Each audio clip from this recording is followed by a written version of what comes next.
Today we're diving into one of the best ways to explore Sedona on foot. Sedona is packed with epic hiking trails, from beautiful views to peaceful forest strolls. There really are a lot of great trails. There are also a lot of great YouTube videos about hiking in Sedona, Arizona.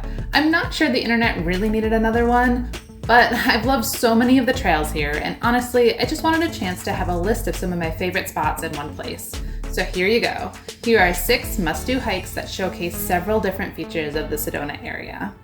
As a little side note, for most of these hikes you will need a Red Rock Pass or America the Beautiful Pass to park at the trailheads, so make sure you are ready to have either pass. First up is the iconic Devil's Bridge Trail. Devil's Bridge is the largest natural sandstone arch in the Sedona area, and it is gorgeous. While the trail itself is only 1.8 miles round trip with a mere 400-foot climb in altitude, most of us will need to hike a little bit further to see this arch. And that's because the unpaved portion of Dry Creek Road requires a high clearance vehicle. Low clearance vehicles can park at the Dry Creek Road trailhead at the end of the paved section or at the Mescal trailhead on Long Canyon Road. And then there are recommended routes from either of those, making it either a 4-mile round trip hike from Mescal or a 5.8 mile round trip hike from the Dry Creek Road. When I first hiked this trail, it was back in 2018, and I was driving a Class C RV, so we did the longer route. I would love to go back at some point with my truck camper because we could get a little bit closer. Also, because I hiked it first in 2018, I don't have a lot of videos of the area, just pictures. I wasn't doing as much video yet.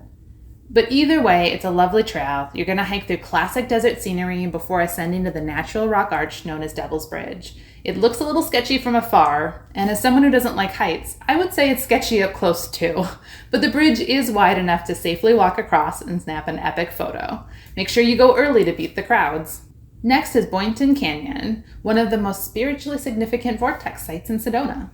The main trail is a beautiful 6.1 mile out and back with red rock views, pine trees, and canyon walls.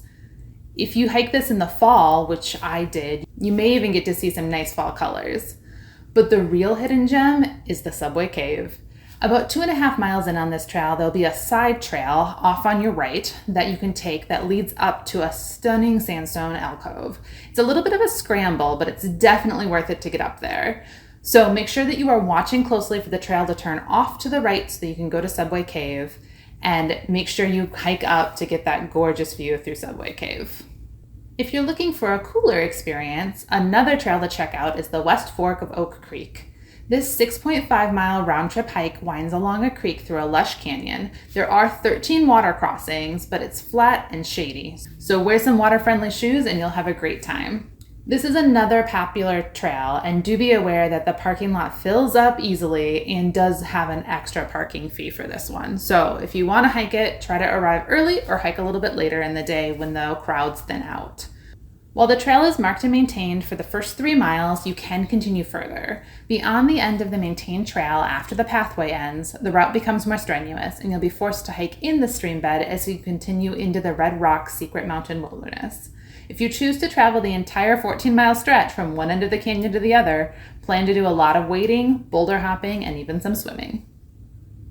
I didn't go that far, but it sounds like a great adventure.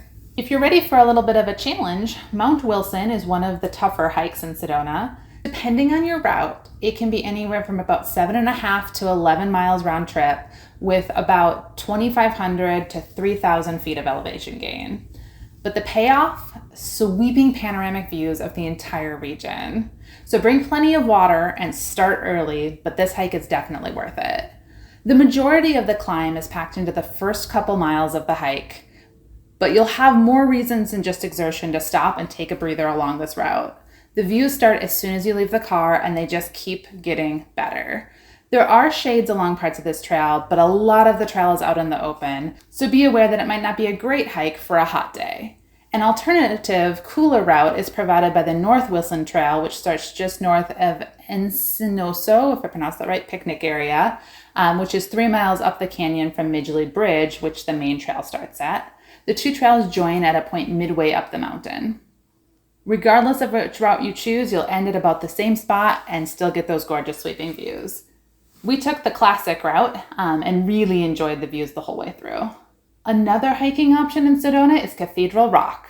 Cathedral Rock is one of Sedona's most photographed landmarks, and the hike is short but intense.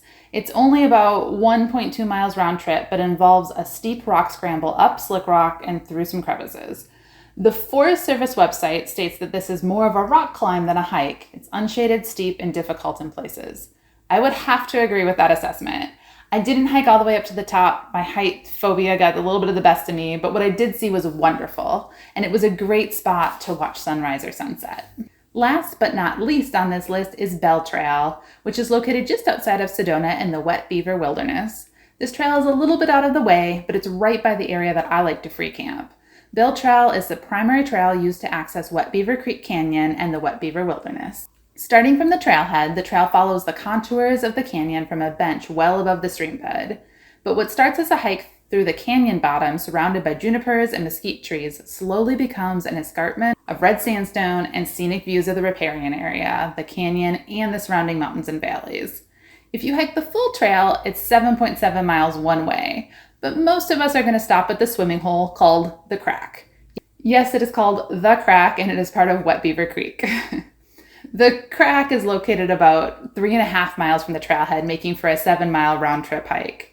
It's a wonderful spot for hot days, and the mix of water, red rocks, and greenery makes it super unique. And that wraps up my favorite hikes in Sedona. Each one offers something totally different, from iconic landmarks to peaceful escapes.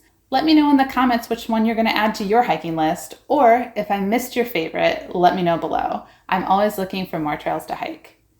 Also, for those of you that are much more interested in the truck camper build than hiking, I do want to let you know that the next video is going to be back to focusing on the truck camper build.